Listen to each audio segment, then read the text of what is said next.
Hey everybody, my name is Derek. Welcome back to the shop. Welcome back to the channel. This is my YesWelder Firstess MP200, also known as just the YesWelder MP200. I've had a chance to use this welder a little bit. It hasn't been under a lot of use. It's been really limited, especially in only a couple of processes. But it's an extremely affordable, extremely powerful package for entry-level welders, and I'm going to tell you all about it. Just so you know, this is going to be more of an overview than a review. I'll probably make a follow-up video in 6 months to a year is kind of how I've been doing things lately. Just when I've got some good time under my belt with a machine and I know a little bit more about it and I can talk a little bit more about it, and especially when it comes to inexpensive machines, just talk about the durability, because I think that's one of the things that a lot of people are concerned about when buying inexpensive welders, equipment, tools, things like that. How long is it going to last me? There is, of course, always concerns about performance, but I think that durability, is it going to last, is one of the big questions on everybody's mind, and that's one I like to really make sure I hit on.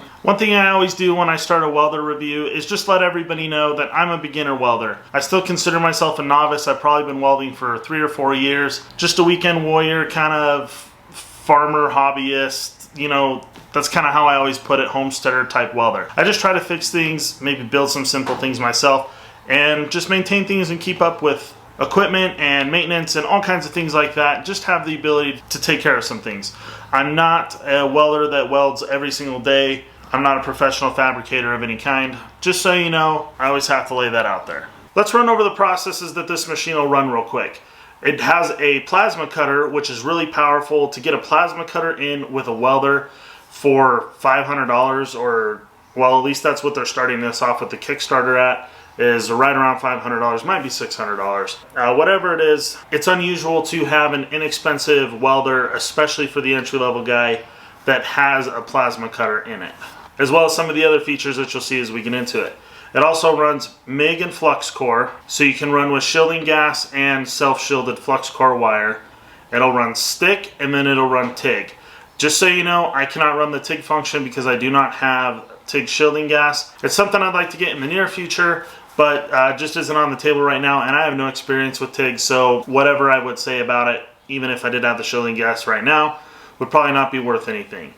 So let's run over those again real quick. TIG, plasma cutter, stick, Flux Core, and MIG. You got 5 different welding processes in one machine. Of course, plasma cutting isn't exactly a welding process, but you know what I mean. Another thing about this machine is that it is a 110 volt or a 220 volt machine. So all I have access to is 110 volts unless I pull out my generator and run my 220 volt welders off of the generator. I just don't have easy access to a 220 volt outlet. But I believe that most people that are going to be interested in this machine are probably going to be in the same boat. They're not going to have easy access to a 220 volt plug. A lot of guys have them in the garage, you know, especially if they're doing laundry out in their garage and they've got a dryer out there. I think that a lot of people are going to find that they don't have 220 volts easily accessible. And so they actually set this machine up to run off of 110, and they send you an adapter that you can plug your 110 volt plug into, and then run this into a 220 volt wall adapter. Hey guys, quick note. So YesWelder got in contact with me. They let me know after I recorded this that they're going to be releasing a mass-produced version with a 220 volt plug and then a 110 volt adapter. And so it's going to be the opposite of this. Coming out of the machine, you're going to have a 220 volt plug, then they're going to give you an adapter to plug into any standard 110 volt wall outlet should you need it. So let's just go around the different sides of the machine and kind of talk a little bit about some of the features, details, things that this machine includes. You have 2 cooling fans here that both run all the time when you plug the machine in, whether it is heated up or not. You also have your MIG gas insert here, and then your compressed air gas for plasma cutting there. Of course, your power switch back here, where most welders have the power switch. And then they do include the air water separator with this welder. They give you pretty much everything you need to weld except for your welding gas cylinders. They also include a shielding gas hose that goes to your tank that you can barely see right here out of frame. And then they give you this hose for your compressed air with some hose clamps. And I added the quick connect for my air compressor myself. I will say this, I think that these are some parts that you might want to upgrade eventually, but it's awesome for the package that they're giving you and the amount of money you're spending. The fact that they give you pretty much everything you need to get going, it's hard to beat. So let's go ahead and talk about the wire spool door side of this welder. You do have a nice grab handle up here on top, and then a pretty nice door that's on some hinges, and you open up access to your wire spool and wire drive mechanism. So you do have the ability to use 10-pound or 2-pound spools with this machine. This is the adapter for the 10-pound spools. I currently just have a 2-pound spool of Flux Core wire on there. We'll go ahead and use the Flux Core wire first before I change out to the MIG wire. One thing I have to mention that I'm not a very big fan of is the wire spool assembly here. You have a washer, which is fine, and a spring, which is fine, and then another washer, which is fine. But they give you this nylock nut. What this really should be, in my opinion, is a wing nut. I have a wing nut on my Forney YesWelder 140 MP. I just found the nylock nut to be kind of cumbersome, and I'm not a big fan of it. I do believe personally that it should be a wing nut. Obviously that's a super easy thing to change out yourself. You can go down to your local hardware store and probably change that out pretty quick and easily. So let's talk about our wire drive mechanism here. So it is like a cast aluminum, I think. I want to say it's a cast aluminum wire drive mechanism that all these parts assemble to, and then you just pretty much have some stamped sheet metal and then some other parts and pins and things like that that they have assembled onto it. And so when you're getting a metal wire drive mechanism, where a lot of the cheap welders come with a plastic one, not that there's really anything wrong with the plastic ones, I just think that, you know, there's definitely a little bit better quality here in the wire drive mechanism when it's made out of metal. For your wire drive rolls, the one that's currently in this machine is for Flux Core because it has the notches or the grooves there to push that Flux Core wire through. Since it's able to be collapsed, it's a little bit more brittle because it does have flux inside of it. And it has the 0.8 of a millimeter and 0.9 of a millimeter side, which for those of us in America here, that means 30 thousandths of an inch wire or 35 thousandths of an inch wire. So like right now in here, I have 30 thousandths wire. So I'm using the 30 thousandths side or the 0.8 of a millimeter side of that wire drive roll. They also give you one for solid wire, which you'd use for MIG welding, and they also give you the 0.8 of a millimeter or the 0.9 of a millimeter. Both smooth for solid core wire because you don't need those extra grooves. One of the things I don't particularly love about this machine is that in order to run Flux Core, you have to come in here and manually change the positive and the negative wires around. You have to unthread these little cap screws, and then you can use the Flux Core method. When I swap these wires around to weld Flux Core, I did feel like it was a little bit cumbersome. So if they ever made like a second version of this, it'd be nice if they incorporated that polarity swapping just into the DINS plugs, or maybe they just found a different way to orient this to where you had a little bit more room to work with inside of here. That being said, guys, it might not even bother you, especially if you're not going to be swapping around processes a lot. It's probably not going to be a big deal. You might set them one time and leave them there for years. So another update since I filmed this video, basically they said that they're going to enclose these two wires that I'm talking about, the positive and the negative. They're going to put them in their own little space because supposedly there is some potential to damage the circuit board when changing out the spool. I imagine that is if your wire came up and happened to touch both the positive and the negative terminals at the same time, and there could be damage to the circuit board. So they're going to enclose those, put them in their own space on the mass-produced model, different from this beta version. Over here on the other side, you just have some branding and a vent. So over here on the business end, the front side of the machine, you have this nice plastic lid that I have found to pop off if you push it up too far a couple of times. No big deal. Just make sure you don't push it up too far. I know it's kind of out of frame. Right here in the front end, you have your two infinity dials that control the computer here. This is an LCD display. We'll turn it on and show you all about that. And you have a home button. Then over here you have your, what I believe is called the European style MIG gun connection. And then down here at the bottom of the machine you have your DINS plug connections. So you have positive and negative here. And then underneath the MIG gun plug you have another plug that is for your ground when you are plasma cutting. Then over here you have your power to your plasma cutter. Then you have your compressed air port for your plasma cutter. Alright, so we're going to get to doing a little bit of welding. We're going to start off with Flux Core. So here on your dials, it's a really simple, easy to use user interface. Like, I like it for the most part. We'll talk a little bit about a couple different things, but basically you just can select with this. This knob currently does nothing. So we're going to go ahead and select FCA, Flux Core Arc Welding. Once we get here to the actual Flux Core setting process where we're going to start welding, you're going to go ahead and push this button in, and you're going to select your wire size. So we're welding with 30 thousandths wire, so we're going to go ahead and press that. This 2T or 4T, this was actually new to me because I've never had a welding machine this nice before. The 2T means that when you're pulling on the MIG gun trigger, when you release it, it's gonna stop welding. If I went ahead and selected 4T, which is a pretty cool feature, especially for like long runs, when I pull that trigger, I can let it go and it's gonna keep welding until I pull the trigger again.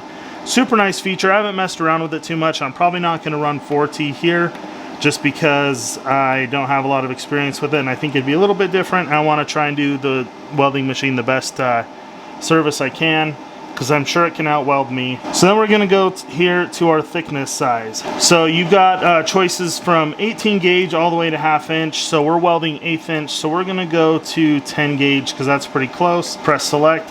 Now we're going to be welding 10 gauge. Burn back, well, I've never used burn back, and that's actually something I need to learn more about.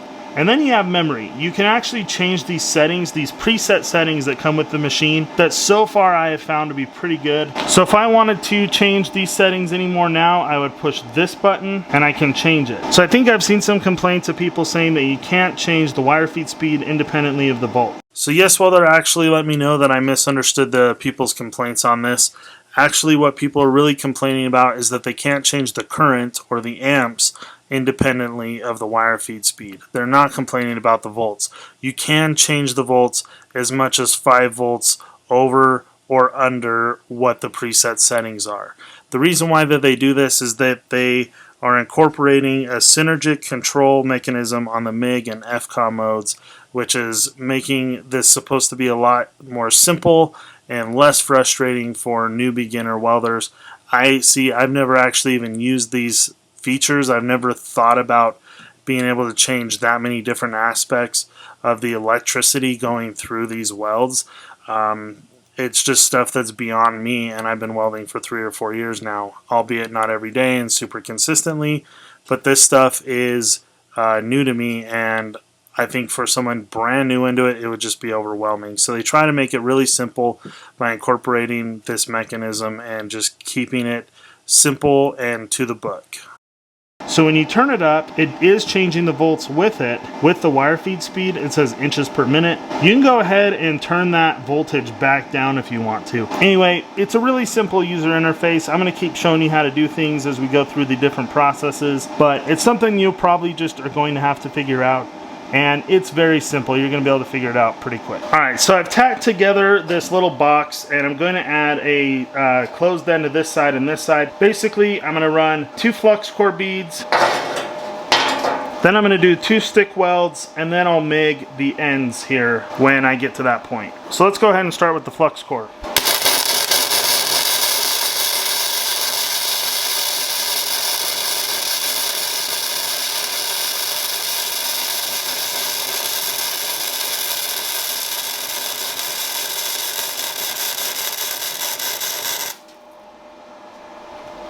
Man, that burned in really well. Alright, let's talk about how seriously impressive that bead is. My mistakes aside, not burning in the start good enough and not burning in my finish good enough, there is very, very minimal spatter there with a very clean looking bead. I am going to turn the heat up just a little bit for the second weld, but that looks seriously phenomenal.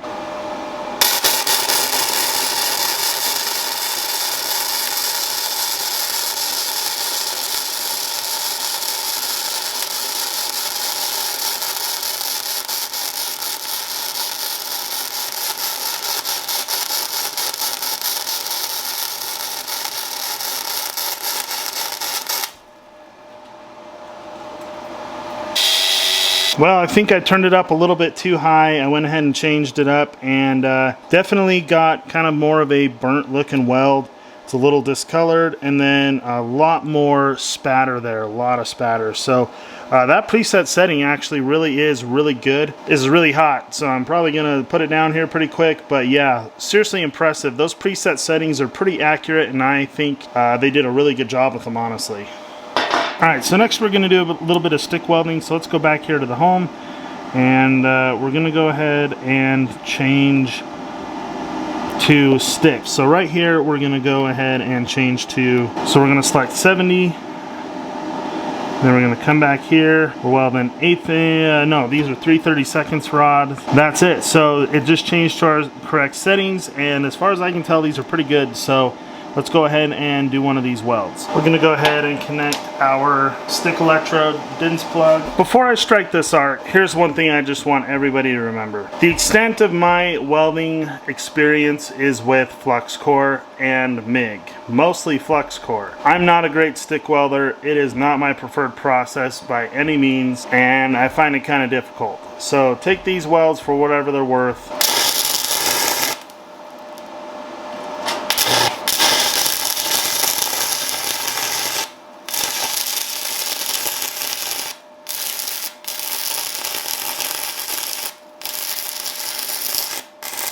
Probably one of my worst problems is I can't remember for the life of me to feed the rod.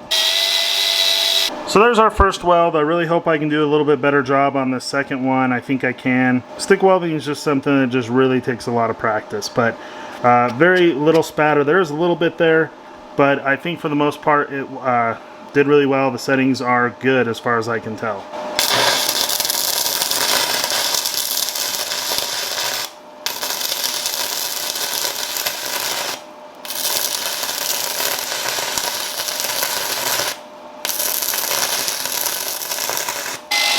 So here is my second attempt. I think it's slightly better. I really have a hard time. I'm not very practiced with it because I don't do it very often.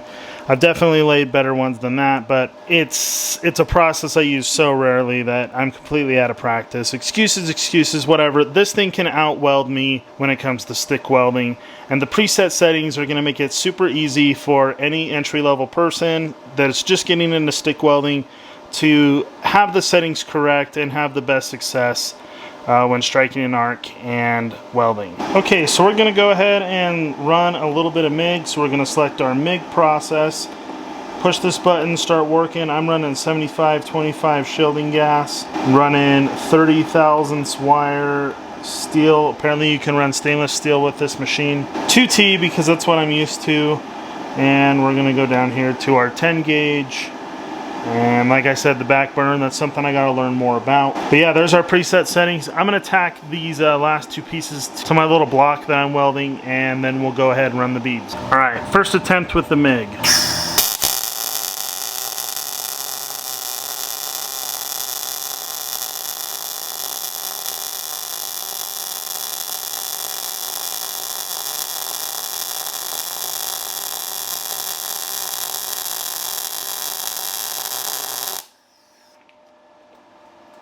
Looks pretty good, but it's kind of tall. Seems like it's running a little bit cold. Since I've got a lot of real estate to weld here, I'm gonna just go again and maybe just travel a little bit faster.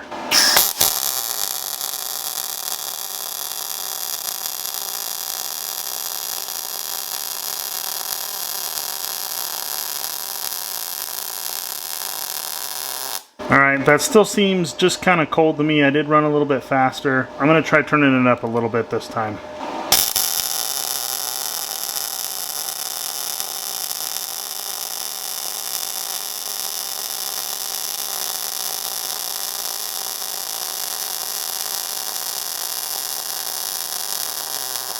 I kind of feel like that one burned in a little bit better.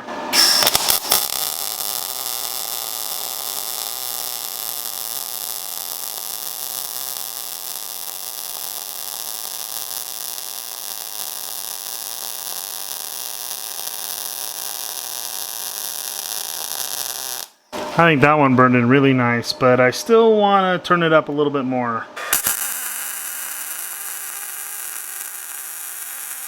I left the wire feed speed alone this time, and I'm just turning up the voltage. Let's try this.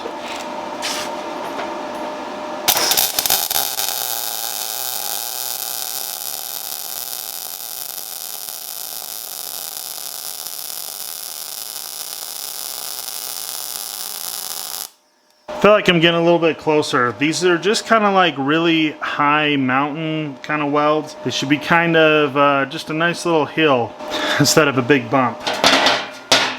Gonna go up a little bit more on the voltage.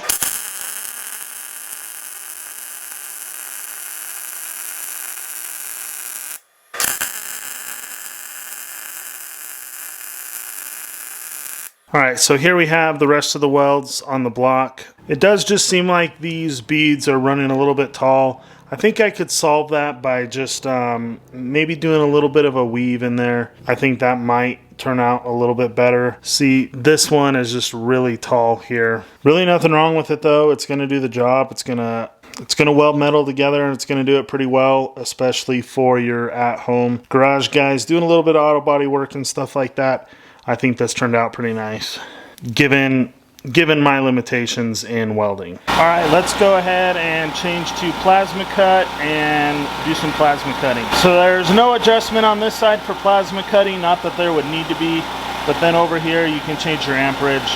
I'm hitting the 1/8 inch. I'm not exactly sure what it should be set at, but I'm gonna think maybe right around 25. We'll go ahead and try it.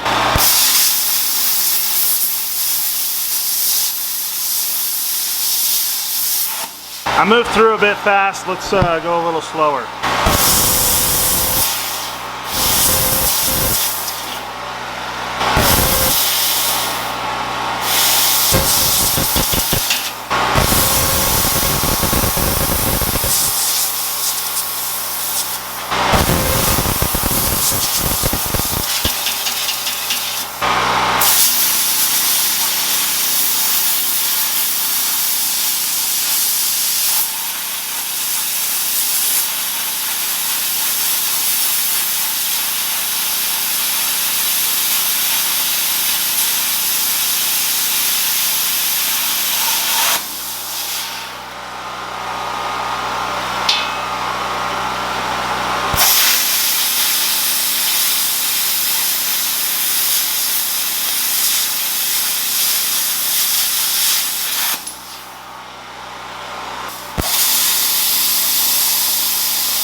Alright, so let's talk about the plasma cutter real quick. I've said this a couple of times already in this video, and I'll probably say it a few more times. This machine is a beta machine that they sent out to people to test out and work out the kinks before they release it to the public to be sold and bought. That being said, I'm having issues with the plasma cutter. I think I've already mentioned that it doesn't even cut in 110 volts, the beta version, and I tried it out and that's exactly what I experienced. When I'd pull the trigger to start cutting with 110 volts, all I'd get is this little spark, just almost like a spark plug. You have the little electrode and then the little prong that goes above it and you see the spark. That's almost what it's like. I bet the camera even caught it. I'm not 100% sure. Hopefully you were able to see that. I have the same issue with the 220 volt. But I think that when it was cutting, it did a really good job. And I actually would prefer to use it in the little bit that I used it over my Amico. The problem is that after I'd get done cutting, as you saw, I could not get the machine to start up the arc again and cut that metal. It wouldn't cut. It kept doing, just like with the 110 volt, it had the little spark between the cutting material and the contact tip on the plasma cutter. To fix that, I'd have to go into the machine, I'd have to turn off the machine, turn it back on, go back to the plasma cut setting, reset it to 25 amps, because that's what I was cutting this with, and then it would light up the arc and it would cut the material. So I think YesWelder needs to go back to the plasma cutter and just make sure they work out all the kinks before they release this machine, because one of the coolest things about this machine, why I would probably spend my own, right now it's $550, $1,000 on it, is because it's one package, it's a one-stop shop. This machine is potentially going to be the best machine out there for beginners for the money, but they've got to figure out the plasma cutting issue. YesWelder asked that I made sure I emphasized that this was a beta version of this welder. It was shipped out to many people to try and give feedback to YesWelder so that they could fix all the problems in the final version. One of the problems that came up is that the machine did not work with 110 volts on the plasma cutting setting. So I experienced that. I tried it out. It doesn't work at all on 110 volts for me. I also experienced it with 220. I did not know that there was an issue with the plasma cutting setting on 220 volts as well. I may be the only one that had those issues. I'm not sure. But YesWelder just wants to make sure that it is very clear that they are solving these problems before they're shipped to your door. This is a beta version. They're going to have it fixed. They may already have it fixed for all I know. And when you get yours, it's going to work on 220 volts for sure, and it should work on 110 volts. They are suggesting that you use it on 220 volts if it's available. As with any machine, 220 volts is going to be better for you. You're going to have more power to do more work and work with thicker material. This is going to be no different.